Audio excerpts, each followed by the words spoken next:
Case 1. Kristie Evans. At Harmony Free Will Baptist Church in Ada, Oklahoma, a pastor and his wife maintained the appearance of a conservative Christian marriage while secretly soliciting sexual partners at motels across Oklahoma City.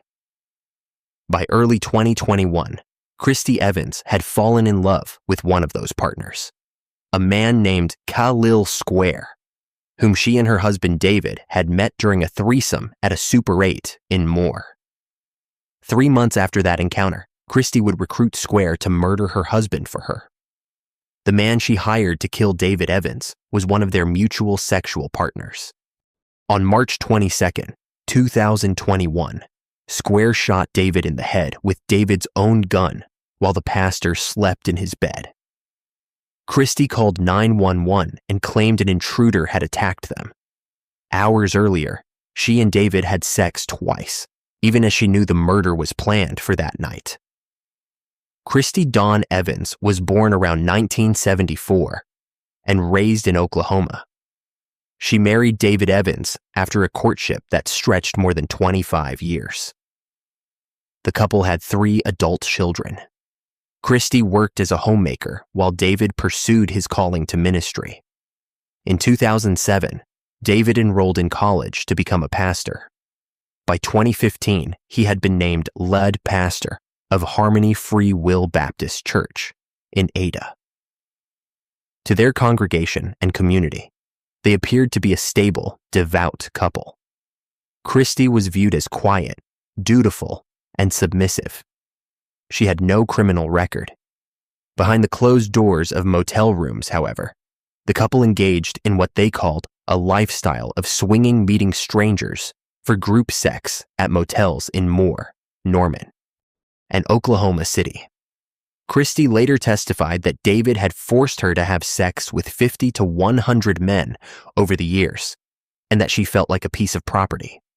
Whether coerced or consensual, the double life was a secret the church never suspected.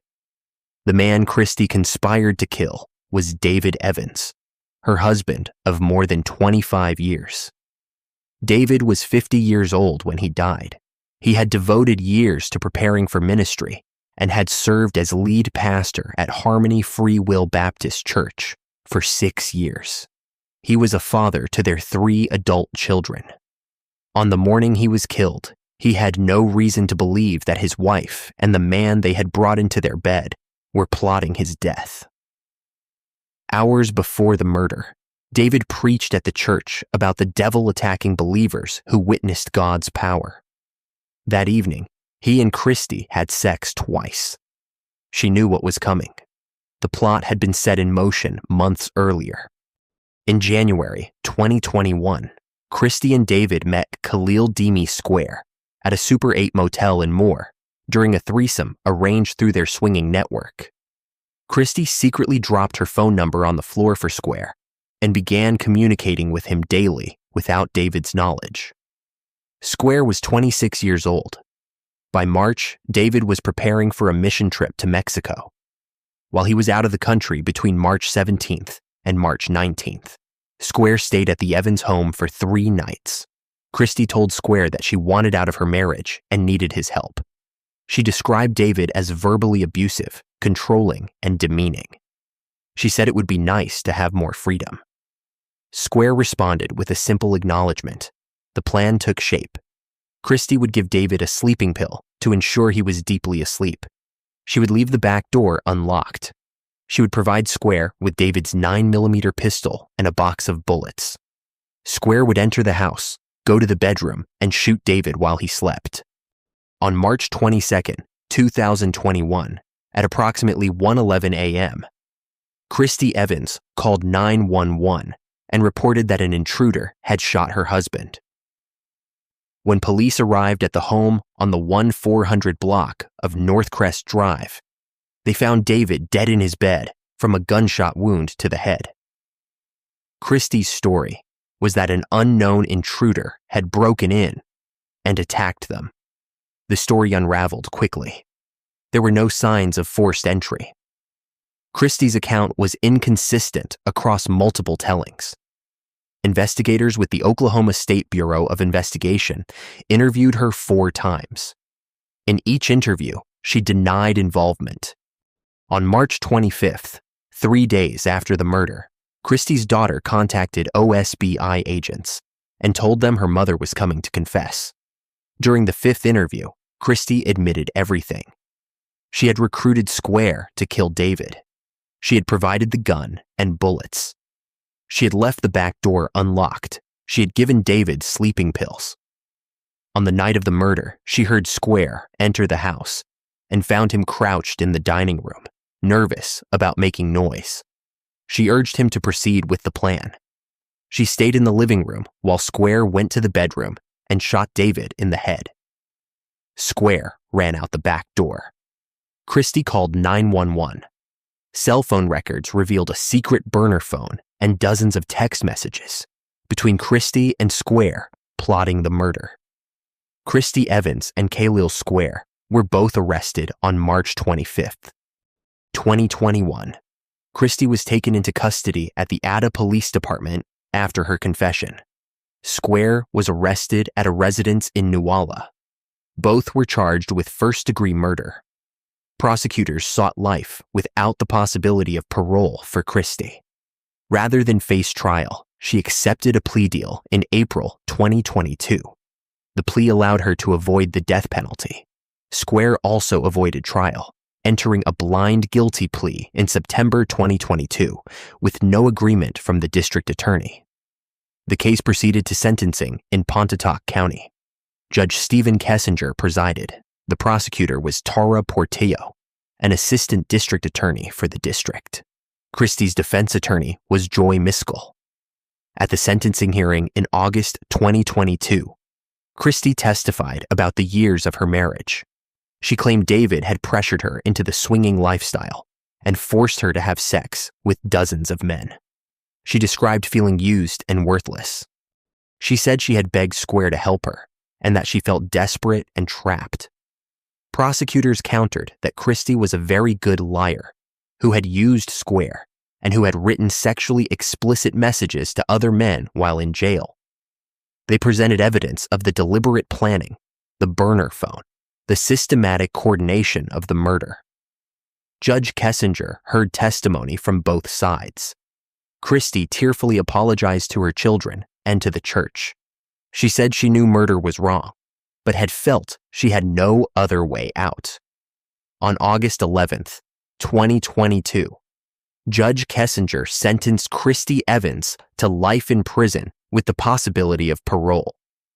She will not be eligible for parole until she is in her mid-80s, sometime around the year 2060.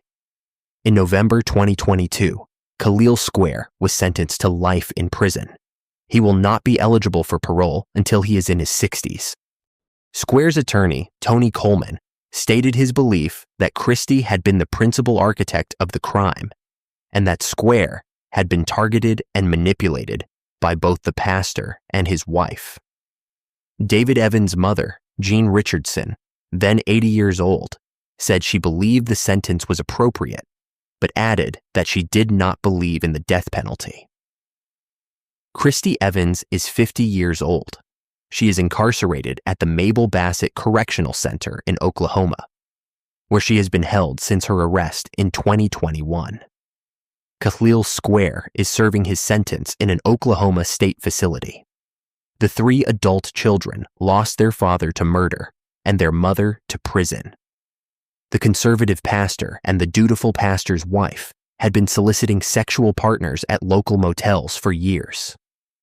The man Kristie paid to kill her husband was one of the men they had brought into their bed. Hours before David Evans was shot in the head, he preached about the devil's attacks on believers. That same day, he and Kristie had sex twice. She knew what was coming. Both the woman who planned the murder and the man who pulled the trigger will spend the rest of their lives behind bars. Case 2. Mary Winkler. On March 22, 2006, a 32-year-old minister's wife in Selmer, Tennessee, shot her husband in the back with a 12-gauge shotgun as he lay in bed. She unplugged the phones, packed their 3 young daughters into the family minivan, and fled 470 miles to Orange Beach, Alabama. She was arrested the next day. A jury convicted her of voluntary manslaughter. She was sentenced to 210 days in custody, with credit for the 143 days she had already served. The remaining 67 days were spent in a mental health facility.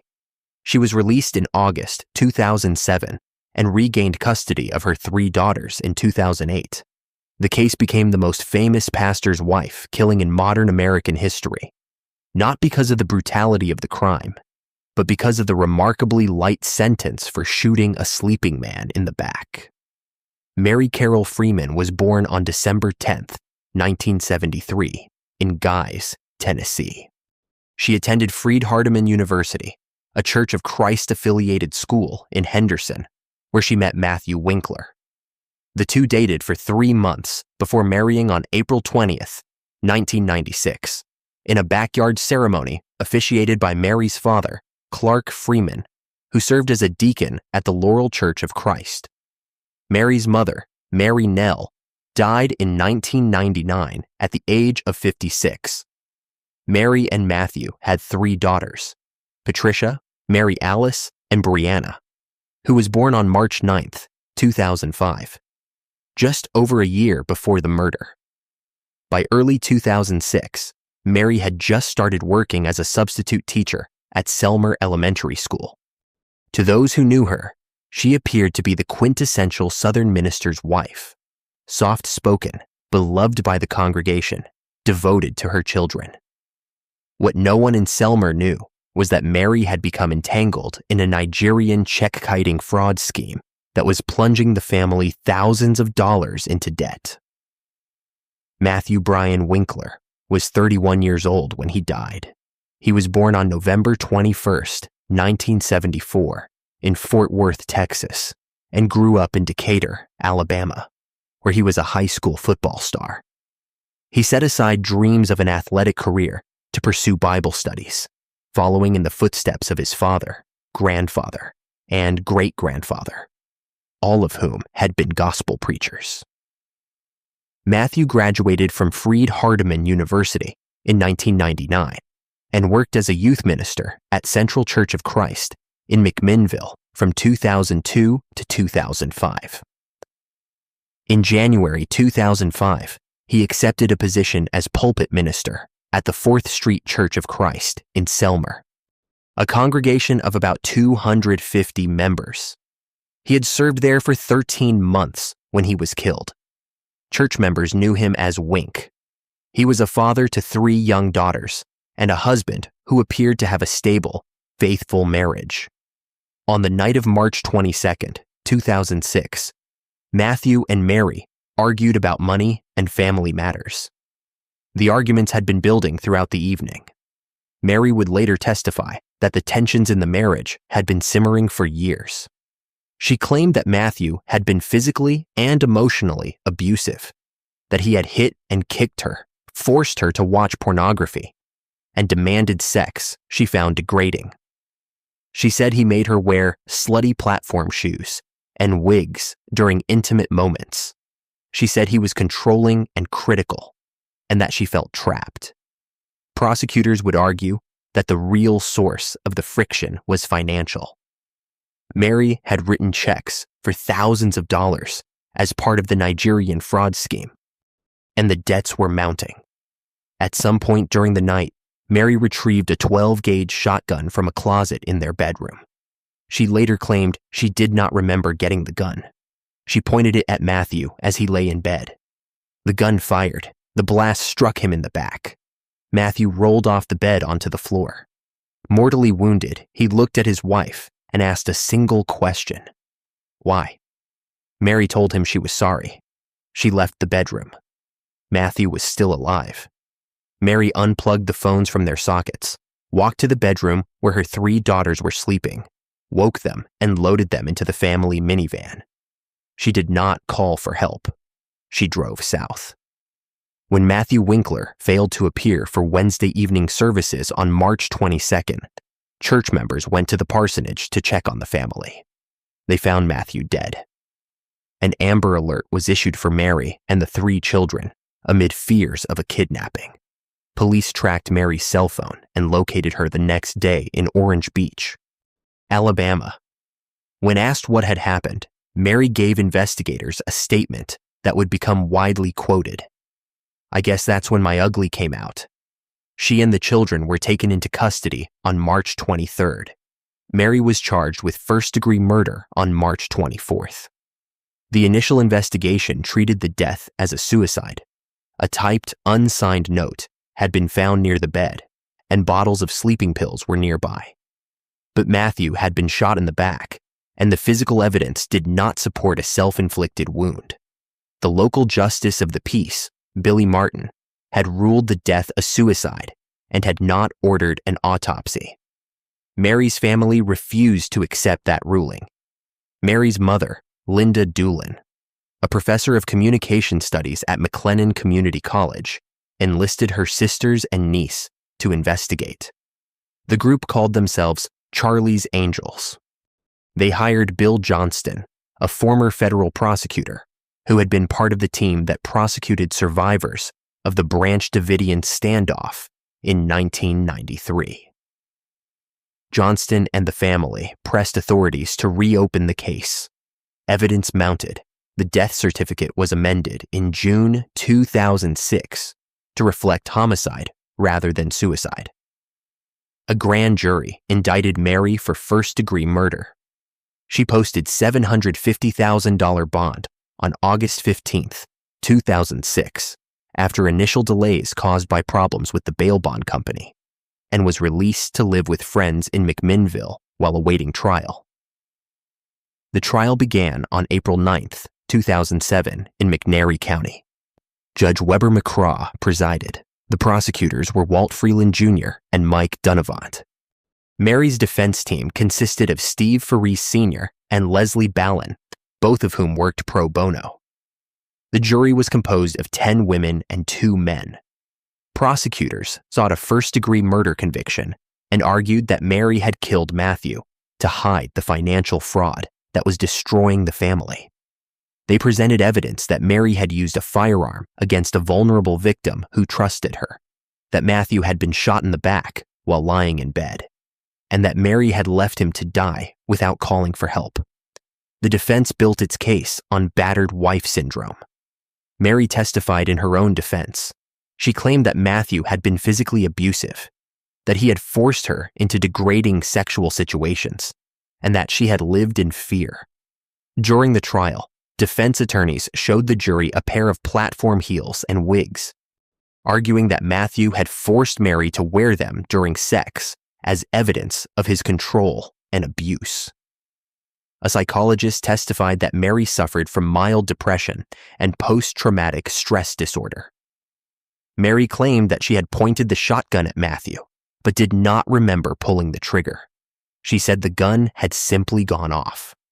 On April 19, 2007, after 8 hours of deliberation, the jury returned a verdict of voluntary manslaughter, a lesser charge than the first-degree murder the prosecution had sought. The courtroom was stunned. Mary had been facing 25 years to life. The manslaughter conviction carried a drastically reduced sentence.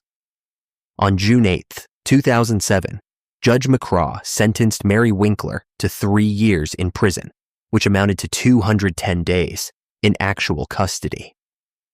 Mary had already served 143 days in jail while awaiting trial. That left 67 days remaining. The judge permitted Mary to serve 60 of those days at the Western State Mental Health Hospital in Bolivar, Tennessee, rather than in jail. She would serve only 7 additional days behind bars.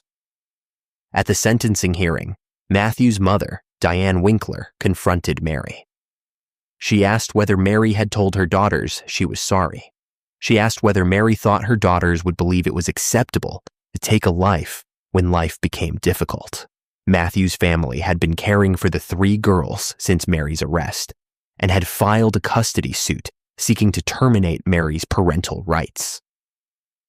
Linda Doolin, Mary's mother, spoke on her behalf and said the family had decided to forgive Mary for the sake of the children. Prosecutors had urged the judge to impose prison time, but they said afterward that they respected the jury's decision.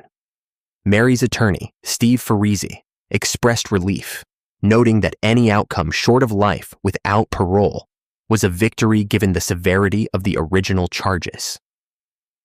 Mary Winkler was transferred to the mental health facility on June 20th, 2007. She was released on August 14th, 2007, having served a total of 67 days beyond her pretrial detention. She returned to McMinnville, where she had been working at a dry cleaning business while out on bond. Her employer welcomed her back. The public reaction to the sentence was widespread outrage. Legal analysts and victims' advocates questioned how a woman who had shot her sleeping husband in the back, left him to die, and fled the state with their children could serve only 67 days. Mary gave an interview on Oprah Winfrey's television show on September 12th, 2007. By the end of that month, she had been granted supervised visitation with her daughters. On August 4th, 2008, nearly a year after her release, she was granted full custody of all 3 children. Mary Winkler is 52 years old. She was released from custody in August 2007 and completed her probationary period without incident. She lives in Tennessee and works in the area. She has her 3 daughters. The case remains a subject of fascination and controversy, not because Mary Winkler was convicted of murder, but because she was not. The jury believed her claims of abuse. They rejected the prosecution's theory of premeditated murder to cover financial fraud. They convicted her of voluntary manslaughter, and the judge imposed a sentence that amounted to 67 days in a mental health facility. Matthew Winkler was shot in the back while he slept and left to die in his bedroom. His 3 daughters lost their father to violence and their mother to a criminal conviction. But within 2 years, the family was reunited and Mary Winkler was free. The sentence remains one of the most controversial in modern criminal justice history. Case 3. Jackie Shroyer. In October 2024, an American missionary family was living in a remote bush village in Lubango, Angola, as part of their work with SIM USA, a North Carolina-based Christian mission organization. Bo Shroyer, a former Detroit Lakes, Minnesota police officer and pastor, had moved to Angola in 2021 with his wife Jackie and their 5 children to share the gospel and minister to youth in one of the most isolated and dangerous mission fields in the world. On October 25th, 2024, Bo was found brutally stabbed to death inside a vehicle in a thicket on the outskirts of Lubango. The investigation revealed that Jackie had orchestrated a murder-for-hire plot, allegedly paying 3 men a total of $50,000 to kill her husband. One of the men was the family's security guard, with whom Jackie was reportedly having an affair. The plot involved staging a fake vehicle breakdown to lure Bo to a remote location, while Jackie stepped away into the woods.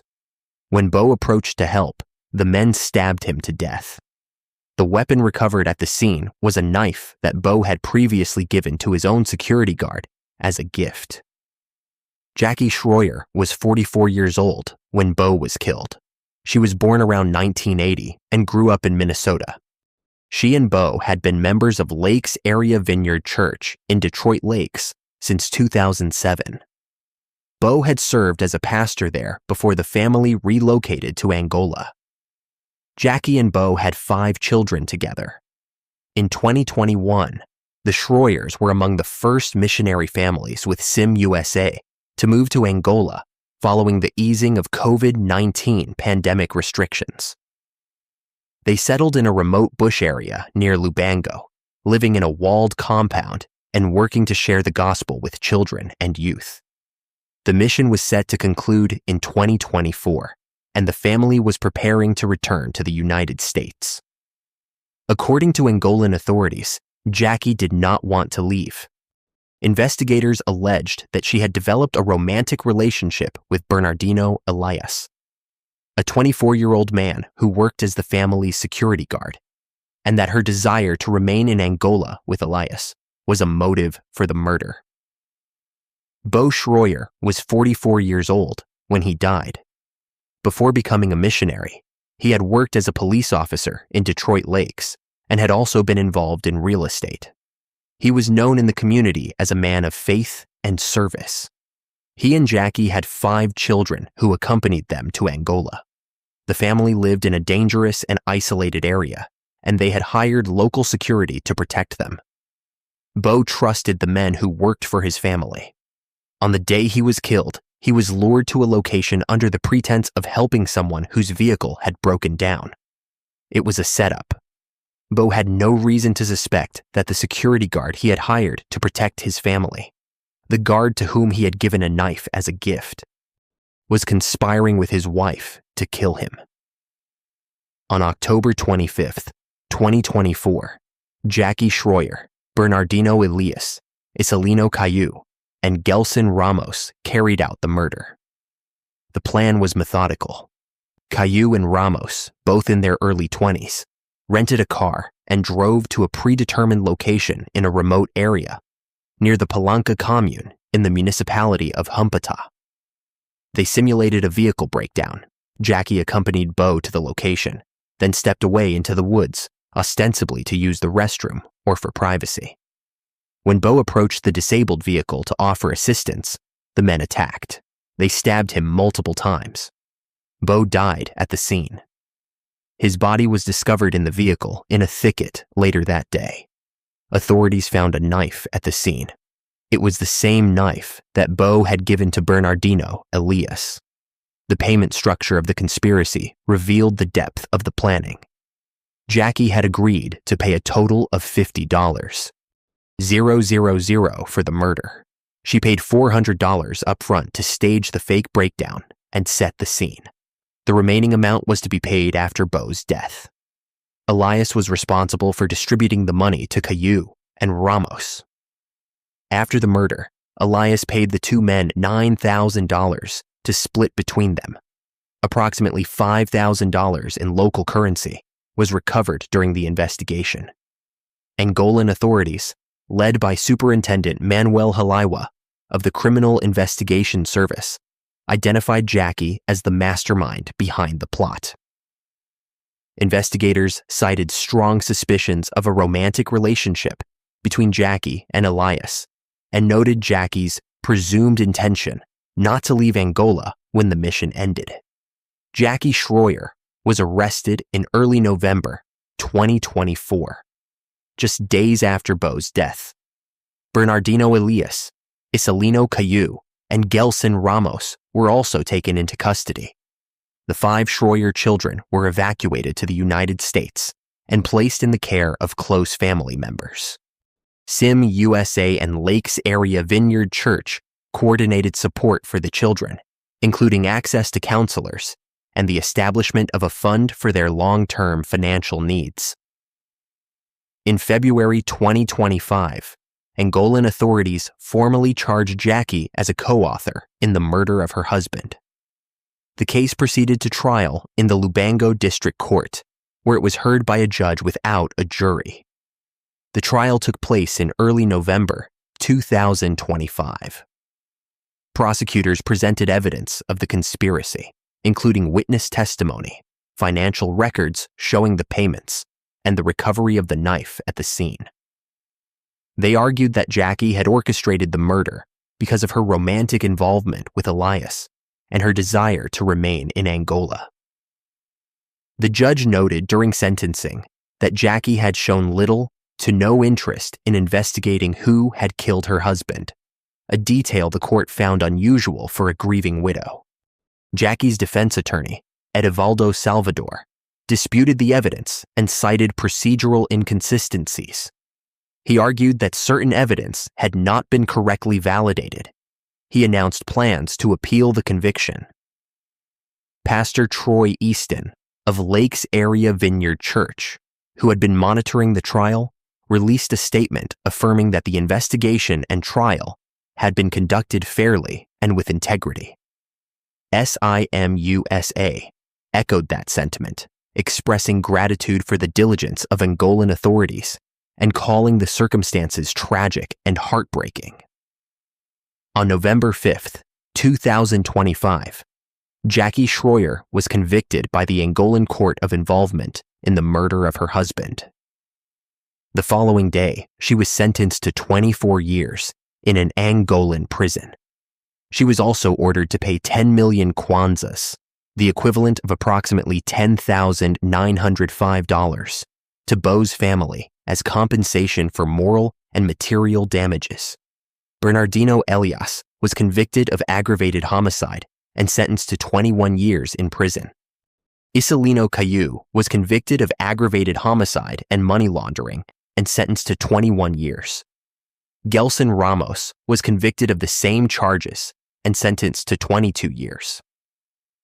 All 4 defendants are serving their sentences in Angolan detention facilities. Bo Shroyer's body was repatriated to the United States on December 11, 2024. A graveside service was held on December 21, 2024, attended by family members and members of the Lakes Area Vineyard Church community.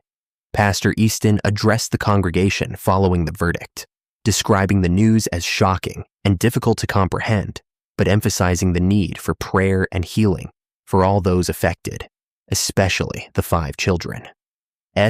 SIMUSA committed to continuing support for the Shroyer children and for the teams in Angola and the United States who had been impacted by the tragedy. Jackie Shroyer is 45 years old. She is incarcerated in an Angolan detention facility, where she will remain for at least the next 2 decades. Her attorney has filed an appeal challenging the conviction. Bo Shroyer was a former police officer and pastor who moved his family to one of the most remote and dangerous places on earth to serve others. He was murdered by the men hired to protect his family, at the direction of his wife, who was having an affair with their security guard. The knife found at the scene was one Bo had given to that guard.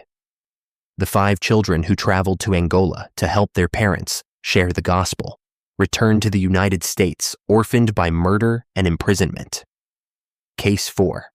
Mary Winkler. On March 22, 2006, in the quiet town of Selmer, Tennessee, a pastor was found dead inside his home. Matthew Winkler had been shot in the back with a 12-gauge shotgun. His wife, Mary Winkler, and their 3 daughters were missing. Within hours, a nationwide search began. Days later, Mary was found in Alabama. She confessed almost immediately.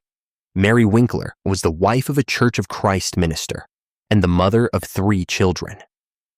To members of the congregation, she appeared soft-spoken, devoted, and deeply involved in church life. The Winklers were seen as a model pastoral family. That image collapsed the moment Matthew's body was discovered. According to Mary, the shooting followed years of private conflict inside the marriage. She described controlling behavior, humiliation, and financial strain that had been hidden from the congregation. On the day of the killing, she said an argument escalated in their bedroom. She retrieved a shotgun and fired a single shot into her husband's back. After the shooting, Mary wrapped the weapon in a blanket, gathered her children, and left the state. She did not report the crime. She did not call for help. Instead, she drove to Alabama, where she was eventually located by authorities. At trial, the defense presented Mary as a woman pushed to the breaking point after years of emotional strain. The prosecution argued that the act was deliberate, that she had made a conscious decision to kill her husband and flee. The jury rejected the most serious charges. In 2007, Mary Winkler was convicted of voluntary manslaughter. She was sentenced to 210 days in jail, with credit for time served, and was released shortly after the verdict. Following her release, Mary avoided public life.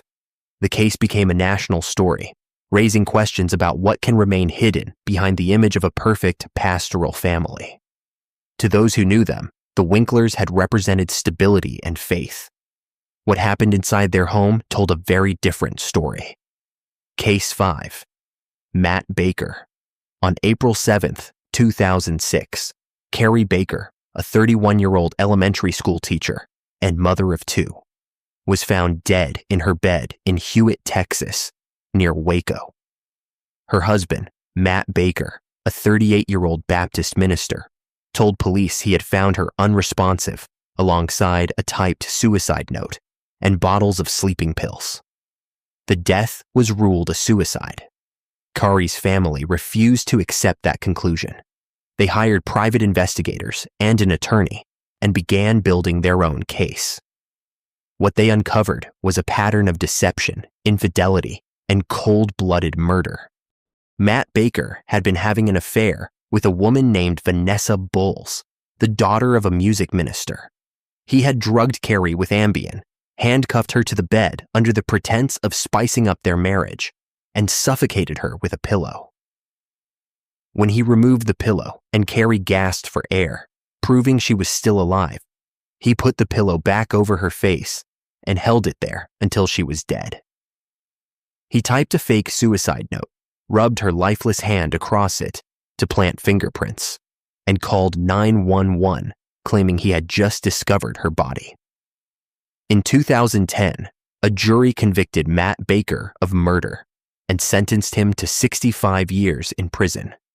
He will be eligible for parole when he is 90 years old. Matt Baker was born around 1968 and was 38 years old when Carrie died. He was a Baptist preacher who served churches in the Waco area, most recently at Crossroads Baptist. He and Carrie had met during their college years at Baylor University and married after a whirlwind 3-month courtship. They appeared to be the perfect couple. Matt was charismatic and devoted to his ministry. Carrie taught Sunday school and was a loving mother. They had 3 daughters. The first, Cassidy, was diagnosed with a brain tumor when she was 1 year old and died 4 months later in 1999 at 16 months of age. The loss devastated Kari. Matt would later claim that she had never recovered from Cassidy's death and that her depression over the loss had driven her to suicide. The couple had 2 surviving daughters, Kenzie and Grace, who were young children when their mother died. What the congregation and community did not know was that Matt Baker had a long history of inappropriate sexual behavior. Multiple women would later testify that he had made unwanted sexual advances toward them. One woman reported an attempted sexual assault while Matt was a student at Baylor. During his time as a minister, he used his position of authority to proposition and harass women. By early 2006, he had become involved in an affair with Vanessa Bowles, a divorcee in her 20s, who was the daughter of a music minister who had once worked at Crossroads Baptist. Matt had fallen in love with Bowles and wanted to leave Kari, but a divorce would have scandalized the church and destroyed his career. He decided that Carrie had to die. Kari Baker was 31 years old, healthy, and devoted to her 2 surviving daughters. She worked as an elementary school teacher in the Hewitt area. Friends and family described her as a woman of deep faith who would never have abandoned her children. Carrie's mother, Linda Doolin, a professor of communication studies at McLennan Community College, later said that Carrie would not have taken her own life because she loved her daughters too much. Carrie had struggled with grief after Cassidy's death, and Matt claimed she had been taking sleeping pills for years to cope. But those who knew Carrie best believed she had found peace and was moving forward with her life. On the night of April 7th, 2006, Kari had no reason to believe her husband was planning to kill her. The murder was methodical. Matt had been searching pharmaceutical websites for information about Ambien, a prescription sleep aid. He had nearly purchased Ambien online. On the night of April 7th, he drugged Carrie with the medication to ensure she would be heavily sedated. He then convinced her to let him handcuff her to the bed. telling her it was a way to add excitement to their marriage. Once Carrie was restrained and unconscious, Matt placed a pillow over her face and held it there, suffocating her. At some point, he removed the pillow, perhaps to check whether she was dead. Carrie gave one huge gasp of air. She was still alive. Matt immediately replaced the pillow over her face and held it there until he was certain she had stopped breathing. He then staged the scene. He typed a suicide note on the computer, making sure it was unsigned. He rubbed Carrie's lifeless hand across the note in case police tested it for fingerprints. He placed bottles of sleeping pills near the bed. He moved Carrie's body to the floor and dressed her nude body. He called 911 and said he had just found her. He claimed he had been out running errands for about 45 minutes and had returned to find Carrie unresponsive. He told the responding officer that he had moved her to the floor and begun performing CPR, but witnesses would later testify that the timeline made this impossible. He had called 911 too quickly for the actions he described. Local authorities initially accepted Matt's story. The justice of the peace ruled Carrie's death a suicide and did not order an autopsy. The case was closed, but Carrie's family would not let it rest. Linda Doolin, her sisters, and her niece began their own investigation. The group called themselves Charlie's Angels. They hired Bill Johnston, a former federal prosecutor who had been part of the team that prosecuted the Branch Davidian survivors in 1993. Johnston and the family gathered evidence. They spoke to people who knew Matt and Corey. They uncovered inconsistencies in Matt's story. They learned about the affair with Vanessa Bulls. They discovered the online searches for Ambien. They found out that shortly after Carrie's death, Matt had removed all of Carrie's photographs from the house and replaced them with photos of Vanessa Bulls posing with his daughters. He had gone shopping for engagement rings with Bulls. The family presented their findings to law enforcement and demanded that the case be reopened. In 2009, authorities reopened the investigation. The death certificate was amended to reflect homicide. Matt Baker was indicted for murder in March 2009 and arrested. Vanessa Bulls came forward and agreed to testify. She told investigators that Matt had confessed the murder to her. She said he had described drugging Carrie, handcuffing her, and suffocating her with a pillow. She testified that Matt had told her about removing the pillow and realizing Carrie was still alive when she gasped. She said he had admitted to putting the pillow back and holding it until Carrie was dead.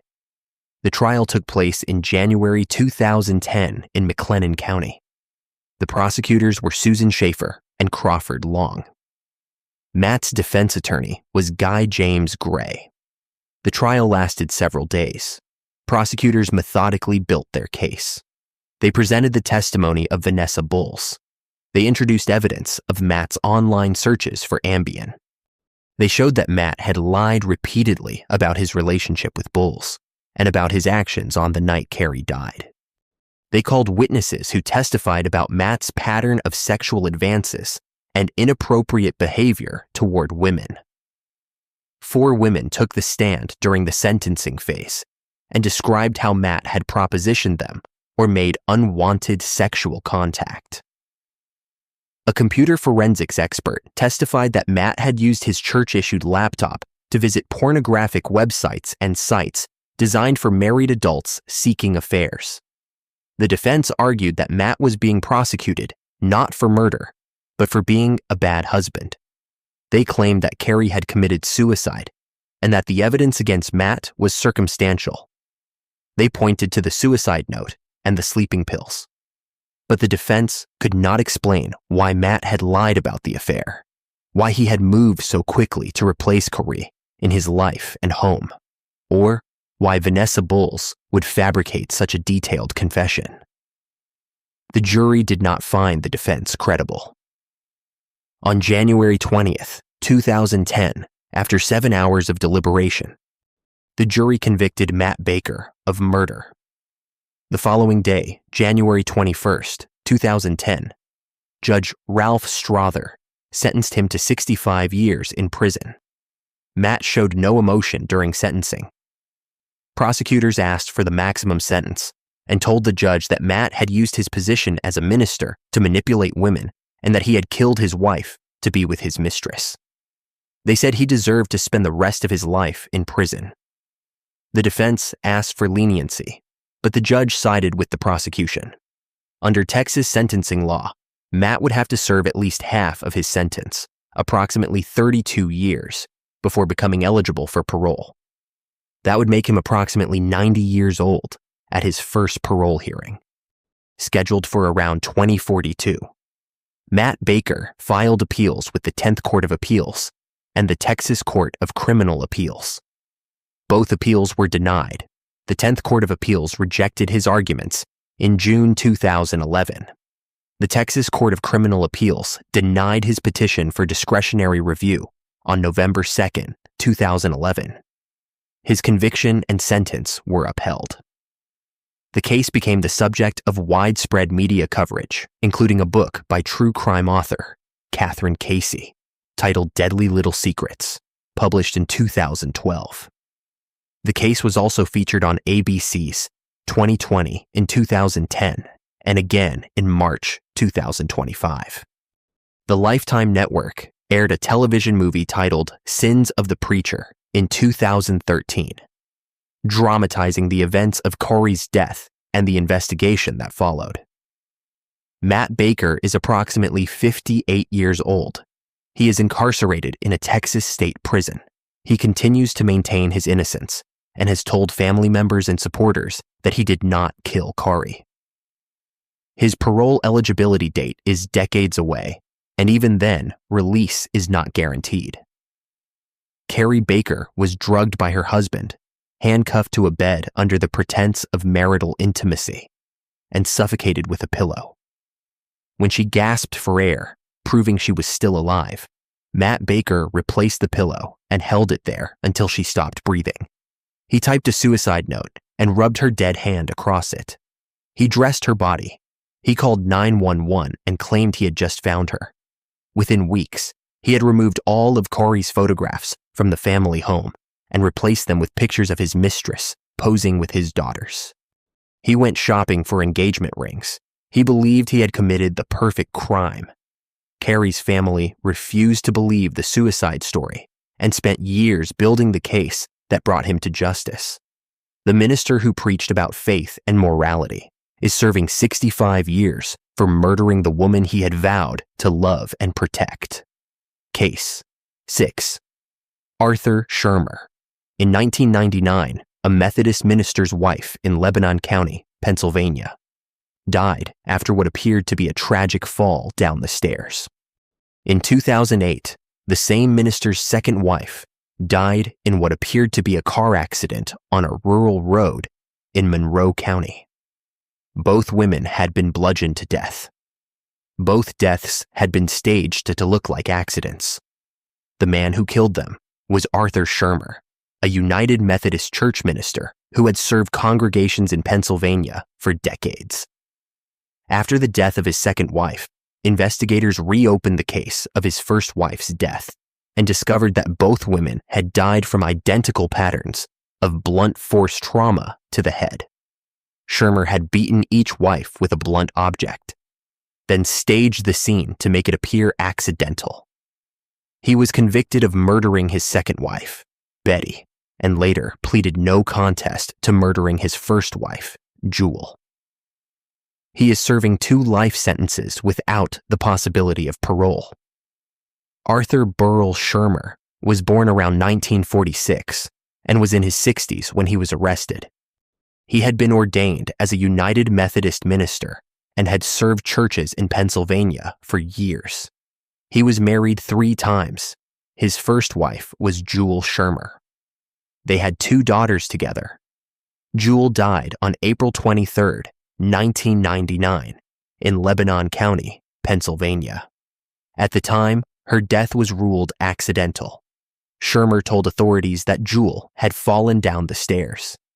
A few years later, Shroyer married Betty Lou Shroyer. They moved to Monroe County, where Shroyer served as pastor at Readers United Methodist Church. To those who knew him, Shroyer was a devoted minister and loving husband.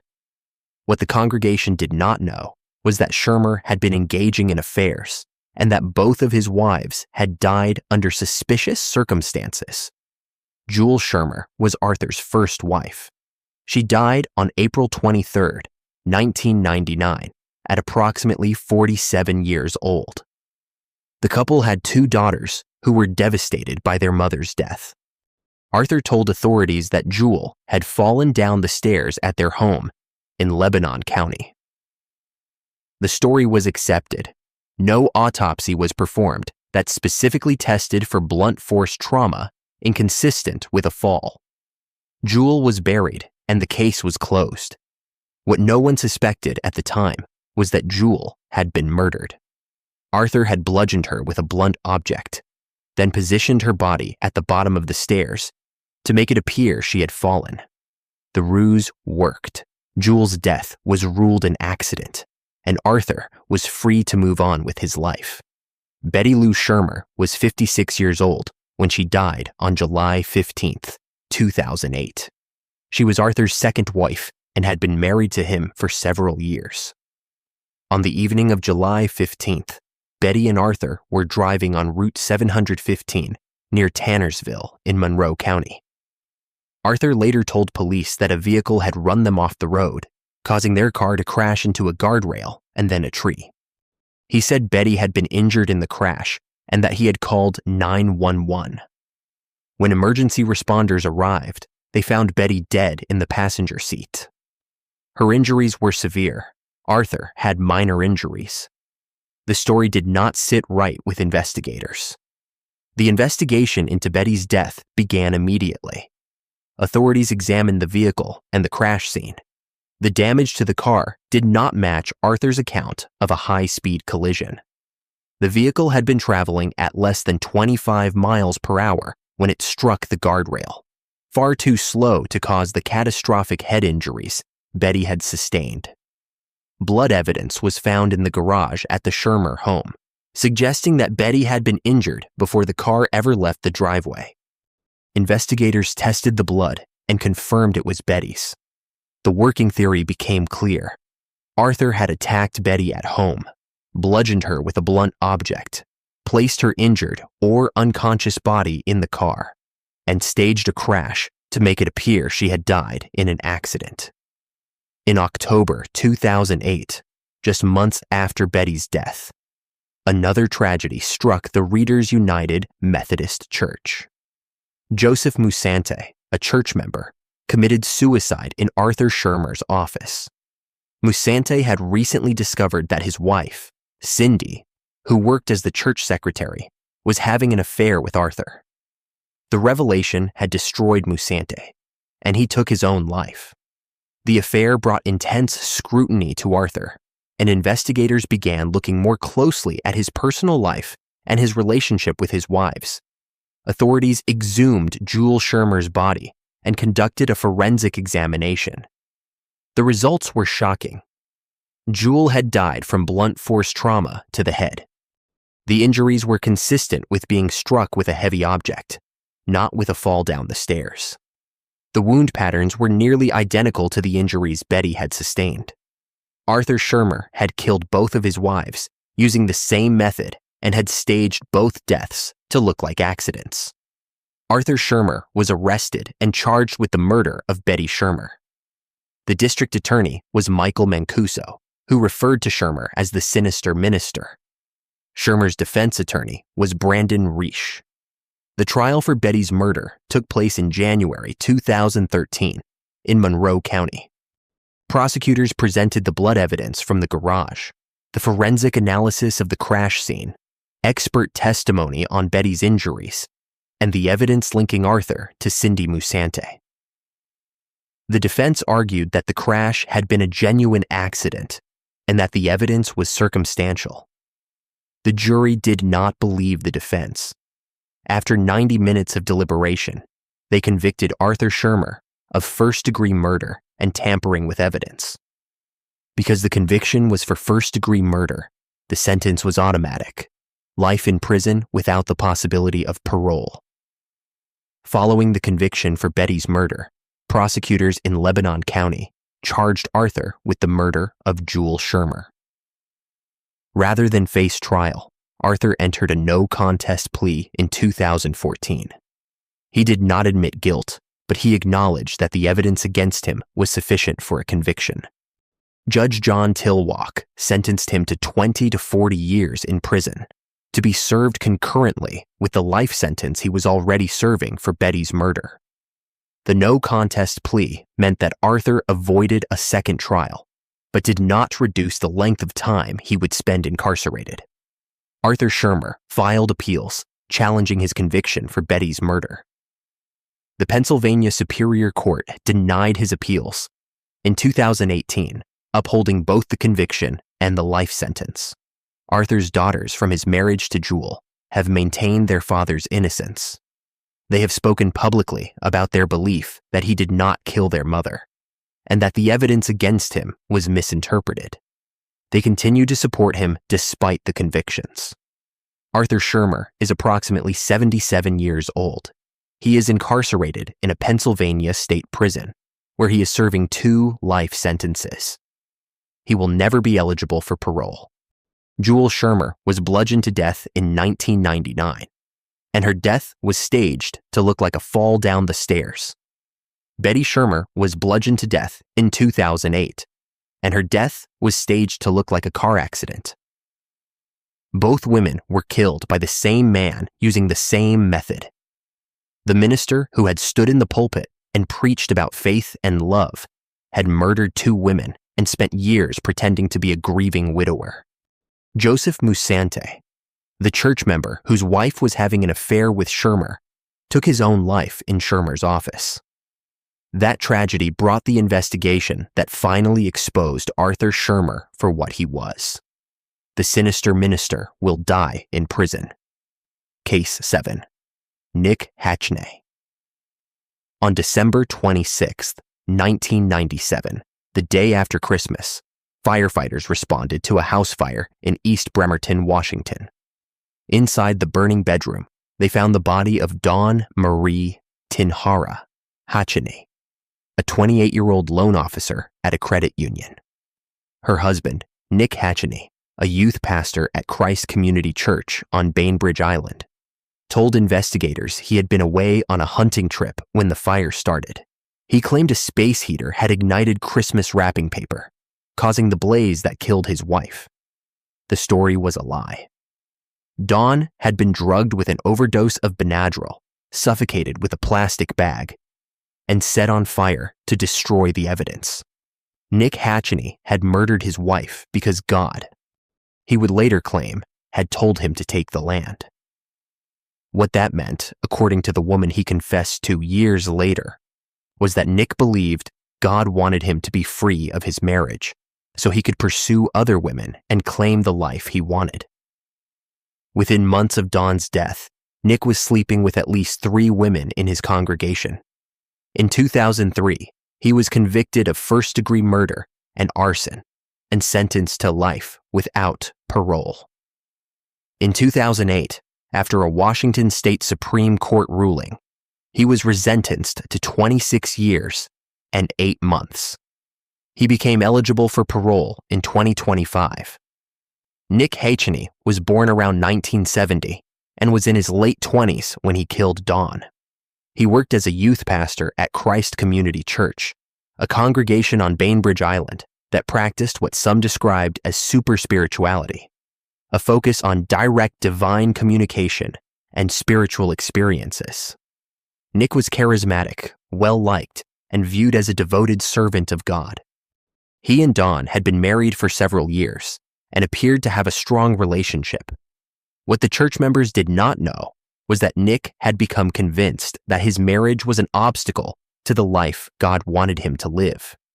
He believed he had received a message from God instructing him to take the land, which he interpreted as permission to kill Dawn and move on. The theology was twisted, the justification delusional, but Nick believed it. Dawn Marie Tinhara Hatchney was 28 years old when she died. She worked as a loan officer at a credit union in the Bremerton area and was known as a kind and hard-working woman. She and Nick had built a life together, and she had no reason to believe her husband was planning to kill her. On the night of December 26, 1997, Dawn was in her bedroom when Nick drugged her with an excessive dose of Benadryl. Once she was unconscious, he placed a plastic bag over her head and suffocated her. After she was dead, Nick set the bedroom on fire, hoping the flames would destroy any evidence of the murder and make it appear that she had died in an accidental blaze. The fire was quickly contained by responding firefighters. When investigators examined Dawn's body, they found something unusual. There was no soot in her lungs. Soot inhalation is a hallmark of dying in a fire. The absence of soot meant that Dawn had not been breathing when the fire started. She had been dead before the flames reached her. An autopsy revealed the presence of Benadryl in her system at levels far higher than therapeutic. The combination of suffocation and drug overdose pointed to homicide, not an accident.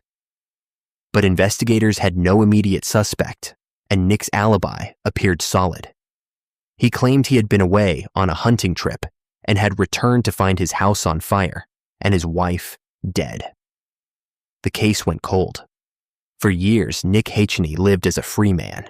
He remained active in church life. Within months of Dawn's death, he began sexual relationships with at least 3 women in the congregation at Christ Community Church. He used his position as a youth pastor and his status as a grieving widower to manipulate women into trusting him. One of those women was Sandra Glass. In 2001, Nick and Sandra became romantically involved. At some point during their relationship, Nick confessed to Sandra that he had killed Dawn. He told her that God had instructed him to take the land. He described how he had drugged Dawn, suffocated her, and set the fire. Sandra was horrified. She eventually went to the police and told them everything Nick had confessed to her. The investigation was reopened. Authorities interviewed Sandra Glass extensively. They reviewed the evidence from the 1997 fire and the autopsy results. They built a case against Nick Hacheney based on Sandra's testimony, the forensic evidence, and the timeline of his behavior after Dawn's death. Nick was arrested and charged with first-degree murder and arson. The trial took place in 2003 in Kitsap County, Washington. Prosecutors presented Sandra Glass as their key witness. She testified about Nick's confession and about the religious justification he had given for the murder. Prosecutors also presented the forensic evidence, the lack of soot in Dawn's lungs, the excessive Benadryl in her system, and the staged fire scene. They argued that Nick had killed Dawn because he wanted to be free of the marriage and pursue other relationships. The defense attempted to discredit Sandra Glass, suggesting she had fabricated the confession or misunderstood Nick's statements. But the physical evidence supported her account. The jury convicted Nick Hacheney of first-degree murder and found that arson was an aggravating factor. Because the conviction included the aggravating factor, Nick was sentenced to life in prison without the possibility of parole under Washington state law. Nick appealed the sentence. In 2007, the Washington State Supreme Court ruled that the arson could not be used as an aggravating factor because Dawn had already been dead when the fire was set. The arson had been committed to cover up the murder, not as part of the murder itself. The court vacated the mandatory life sentence without parole and ordered that Nick be resentenced. In 2008, Nick Hacheney was resentenced to 26 years and 8 months in prison. The new sentence was calculated based on the standard range for first-degree murder without aggravating factors. With credit for time served, Nick became eligible for parole in 2025. While incarcerated, Nick Hacheney became involved in prison sustainability programs. He participated in a worm composting initiative at the Washington Correction Center in Shelton and gave a TEDx talk on environmental sustainability behind bars. He co-founded the Environmental Advancement Reintegration Network, a program aimed at teaching inmates about environmental responsibility. The public rehabilitation efforts stood in stark contrast to the crime he had committed. Nick Hatchney is 54 years old. He is incarcerated at the Washington Correction Center in Shelton, where he is listed as inmate number 851884. He became eligible for parole in 2025. Whether he has been granted parole or remains incarcerated is not publicly documented. Dawn Hackney was drugged with Benadryl, suffocated with a plastic bag, and set on fire in her own bedroom. Her husband, a youth pastor, told a woman years later that God had instructed him to take the land. Within months of Dawn's death, Nick Hatchney was sleeping with multiple women in his congregation. He lived as a free man for years until one of those women went to the police and told them he had confessed. The fire that was supposed to destroy the evidence of murder left behind the one piece of evidence that could not be burned away: the absence of soot in Dawn's lungs. That detail proved she had been dead before the flames ever touched her. Nick Hatchney spent 2 decades in prison for killing his wife because he believed God wanted him to be free. Case 8. Betty Broderick. On November 5, 1989, in an upscale neighborhood in San Diego, California, Betty Broderick used a key she had stolen from her daughter to enter the home of her ex-husband, Dan Broderick, and his new wife, Linda Kolkina Broderick. Armed with a .38 caliber revolver, she walked into their bedroom and opened fire. Both were asleep. Both were unarmed. Both were dead within minutes. Betty Broderick had once been the devoted wife of a rising legal star. She had supported Dan Broderick through medical school and law school, raising their children while he built his career. By the late 1980s, Dan was a successful medical malpractice attorney, earning millions of dollars. Their marriage, however, had collapsed. Dan began an affair with his legal assistant, Linda Kolkina, a woman 21 years younger than him. The divorce that followed was brutal. Betty was cut off financially, forced out of the family home, and locked in a years-long legal battle that drained her resources. Court records documented escalating harassment, thousands of phone calls, vandalism, and public outbursts. Friends described Betty as unraveling. She believed she had been discarded after sacrificing everything for her husband's success. Dan married Linda in April 1989. 6 months later, they were dead. In the early morning hours of November 5th, Betty entered the home and walked into the master bedroom. She fired 5 shots. 1 bullet struck Linda in the head. Another struck Dan in the chest. He reportedly tried to speak before dying. Betty later claimed she had gone there to confront them, not to kill. The evidence told a different story. At trial, the defense argued that Betty had been driven to emotional collapse by years of psychological abuse and legal manipulation. The prosecution argued that the murders were deliberate and calculated. Betty had brought a loaded weapon. She had broken into the home. She had fired multiple shots at 2 sleeping victims. The first trial ended in a hung jury. The second, in 1991, ended with a conviction. Betty Broderick was found guilty of 2 counts of second-degree murder and sentenced to 32 years to life in prison. Betty Broderick is now in her 70s. She remains incarcerated in California, having been denied parole multiple times. She has expressed limited remorse, often framing the killings as the result of years of provocation and injustice. The case became one of the most infamous domestic murder cases in American history. To some, Betty was a victim pushed too far. To others, she was a calculating killer who executed 2 defenseless people in their sleep. Inside the courtroom, the story was about divorce, betrayal, and control. Outside it, the case became a national debate about power, gender, and justice. Case 9. Tracy Burleson. On May 18, 2010, Tracy Burleson, the pastor of First New Mount Calvary Baptist Church in Houston, Texas, orchestrated the murder of his wife, Pauletta Burleson. He recruited his own son, William Fuller, to pull the trigger. Fuller was 20 years old and suffered from sickle cell anemia. Tracy promised him $3,000 from Pauletta's life insurance payout. The murder was not a spontaneous act of violence. It was a calculated conspiracy involving Tracy, his mistress, Tyon Palmer, and his son. Tracy wanted to marry Palmer, collect on Pauletta's insurance policy, and avoid the scandal of a divorce. Palmer, a nurse practitioner and church member who had been sleeping with both Tracy and William Fuller, purchased the gun Fuller used to kill Pauletta. On the evening of May 18th, Fuller shot Pauletta in the back of the head as she stood outside the family home. Tracy called 911 and claimed he had returned from buying snacks to find his wife dead. The cover story collapsed under investigation. William Fuller confessed and testified against both his father and Palmer.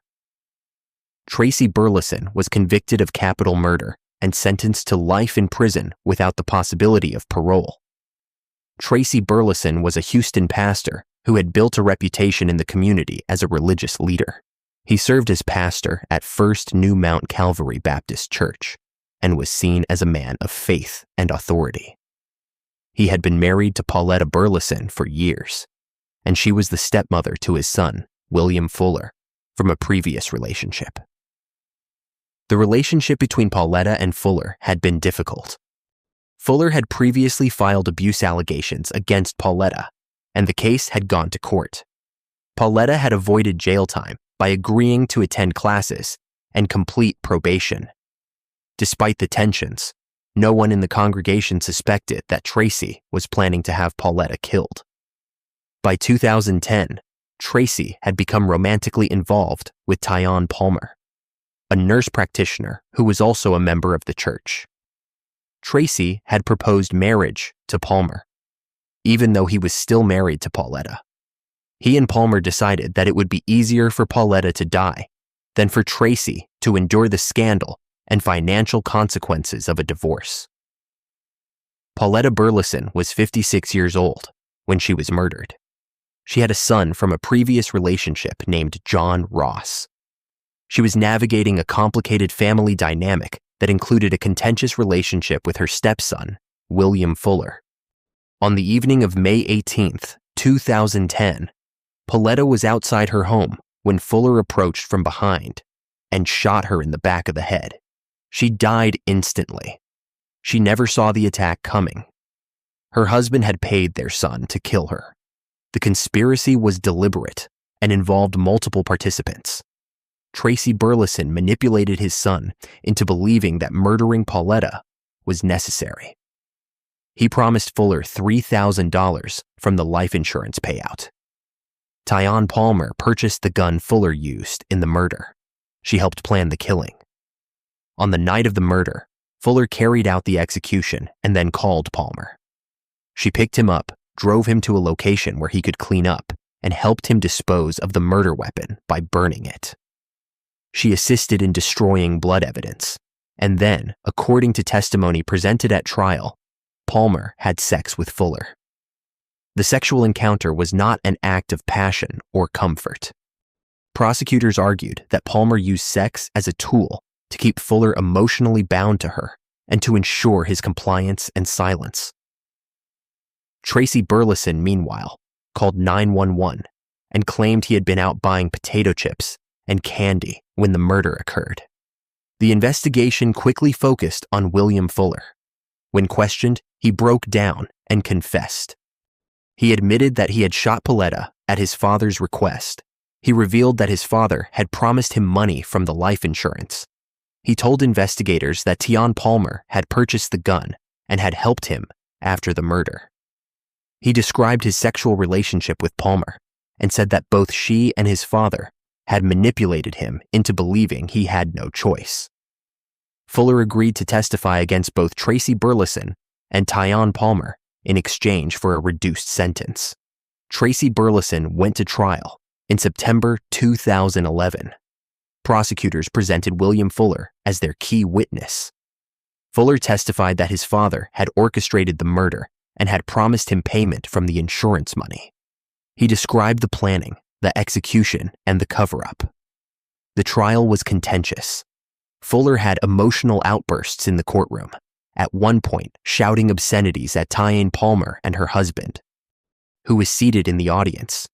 He had to be physically restrained and removed. Despite the chaotic moments, the evidence against Tracy was overwhelming. Phone records, witness testimony, and forensic evidence all supported Fuller's account.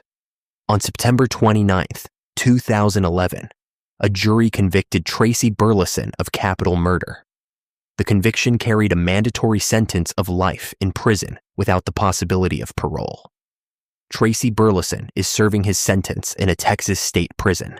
William Fuller, the son who pulled the trigger, pleaded guilty to murder and was sentenced to 20 years in prison. He received a reduced sentence in exchange for his cooperation and testimony. Tyane Palmer, the mistress who purchased the gun and helped cover up the crime, was convicted of murder and sentenced to 7 years in prison. She was released around 2018. Pauletta Burleson was shot in the back of the head in her own driveway by her husband's son at the direction of her husband and his mistress. The pastor who stood in the pulpit and preached about faith and morality manipulated his own son into committing murder so he could marry his mistress and collect insurance money. Tracy Burleson promised his son $3,000 for killing the woman who had raised him. William Fuller, who suffered from sickle cell anemia and had been used as a pawn by both his father and his father's mistress, will eventually be released from prison. Tracy Burleson will not. The pastor who orchestrated his wife's execution is serving life without parole. Case 10. Christopher Coleman. On May 5, 2009, Columbia, Illinois. Police responded to a 911 call from Christopher Coleman, the head of security for Joyce Meyer Ministries. Coleman said he had been trying to reach his wife and 2 sons all morning from the gym and had been unable to get through. When police entered the Coleman home, they found Sherry Coleman, 31, strangled in the upstairs bedroom. In another bedroom, they found Garrett Coleman, 11, and Gavin Coleman, 9, both strangled in their beds. Spray-painted messages covered the walls. "I am always watching, punished, fuck you, and others." The scene appeared to be the work of a religious extremist targeting the family because of Coleman's work for one of the nation's most prominent televangelists. The messages were meant to suggest a hate crime, an anti-religion stalker who had been threatening the family for months. The truth was far simpler. Christopher Coleman had written the messages himself. He had sent the threatening emails to himself from his work computer and his personal phone. He had strangled his wife and 2 young sons because he wanted to be free to marry his mistress, Tara Lintz, without losing his 6-figure job at Joyce Meyer Ministries. In 2011, Coleman was convicted of 3 counts of first-degree murder and sentenced to 3 consecutive life terms, without the possibility of parole. Christopher Coleman was born around 1977 and was 32 years old when he killed his family. He had grown up as the son of a pastor and had been raised in a strict Christian household. He served in the United States Marine Corps before being hired as the head of security for Joyce Meyer Ministries, a position that paid a 6-figure salary and came with significant responsibility. Coleman was responsible for protecting Joyce Meyer, one of the most well-known Christian authors and speakers in the world. He traveled with her, managed her security teams, and was trusted implicitly. Coleman appeared to have a stable family life. He and Sherry had been married for over a decade and had 2 sons, Garrett and Gavin. To friends and colleagues, Coleman seemed to be a devoted husband and father. What no one at the ministry knew was that Coleman had been having an affair with Tara Lintz, a woman he had met through mutual friends. Lintz had been one of Sherry's friends. By early 2009, Coleman had become obsessed with Lintz and wanted to leave his marriage to be with her. But a divorce would have cost him his job at Joyce Meyer Ministries. The ministry had strict moral codes, and adultery was grounds for termination. Coleman believed that if his family were dead, he could collect life insurance, keep his job by portraying himself as a grieving widower, and start a new life with Lintz. Sherry Coleman was 31 years old when she was killed. She was a devoted wife and mother who homeschooled Garrett and Gavin. She was active in her church and was known as a kind and loving woman. She had no idea her husband was planning to kill her. Garrett Coleman was 11 years old. Gavin Coleman was 9. They were children who trusted their father and had no reason to believe they were in danger. The murder was premeditated and methodical. For months leading up to May 5th, 2009, Coleman had been sending threatening emails to himself and to Joyce Meyer Ministries. The emails claimed to be from a religious extremist who hated the ministry and wanted to hurt Coleman's family. Coleman sent the emails from his work computer and from a personal phone, using techniques to make them appear to come from an outside source. He showed the emails to colleagues and to local police, claiming he was being stalked. The emails escalated in tone, eventually including direct threats against Sherry and the boys. Coleman used the emails to build a narrative. His family was being targeted by someone who hated Joyce Meyer and wanted to punish Coleman for his work. On the night of May 4th, 2009, Coleman strangled Sherry in their bedroom. He then went to the boys' rooms and strangled Garrett and Gavin in their beds. After killing all three, he spray-painted threatening messages on the walls throughout the house to make it appear that an intruder had committed the murders. The messages referenced punishment, religion, and surveillance. Coleman left the house, went to a gym, and began calling and texting Sherry's phone, creating a digital record that would suggest he had been trying to reach her all morning. When she did not respond, he called police and asked them to check on the house. Officers arrived and discovered the bodies. The investigation began immediately. Coleman's story did not add up.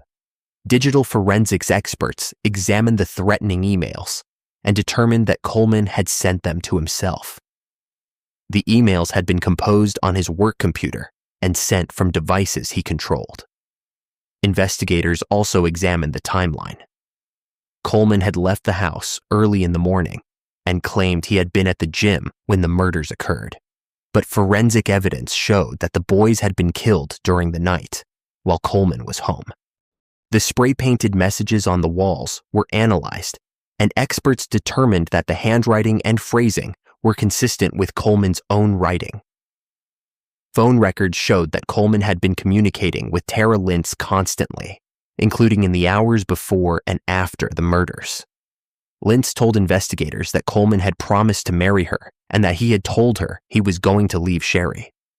Christopher Coleman was arrested and charged with 3 counts of first-degree murder. The trial took place in 2011 in Monroe County, Illinois. The prosecutor was Ed Parkinson. The evidence was overwhelming. Prosecutors presented the digital forensics, showing that Coleman had sent the threatening emails to himself. They showed that Coleman had motive. He wanted to be with Tara Lintz and keep his job at Joyce Meyer Ministries. They presented the timeline, the forensic evidence, and the testimony of witnesses who described Coleman's affair and his desire to leave his marriage. The defense argued that Coleman was being framed and that an unknown stalker had killed the family. The jury did not believe the defense. The evidence was too clear. Coleman had killed his wife and sons, staged the scene to look like a hate crime, and tried to make himself appear to be a victim. The jury convicted Christopher Coleman of 3 counts of first-degree murder. The judge sentenced him to 3 consecutive life terms without the possibility of parole. Coleman showed no emotion during sentencing. Sherry Coleman's family filed a wrongful death lawsuit against Joyce Meyer Ministries in 2011, arguing that the ministry had failed to protect Sherry and the boys despite knowing about the threatening emails. The lawsuit was dismissed in 2013 by Judge Richard Aguirre, who ruled that the ministry could not have foreseen that Coleman himself was the threat. Christopher Coleman is approximately 53 years old. He is incarcerated in an Illinois state prison, where he is serving 3 consecutive life sentences without parole. Sherry Coleman was strangled in her bedroom. Garrett and Gavin Coleman were strangled in their beds. They were killed by a husband and father who wanted to start a new life with his mistress and who believed murdering his family was easier than getting a divorce. The spray-painted threats on the walls were meant to point investigators toward a fictional stalker. The emails that had been sent for months were all written by Coleman himself. He strangled his wife and 2 young sons, went to the gym, and called police, claiming he could not reach them. The head of security for one of the nation's most prominent Christian ministries murdered the family he was supposed to protect. Christopher Coleman is serving 3 consecutive life sentences for killing 3 people whose only crime was trusting him.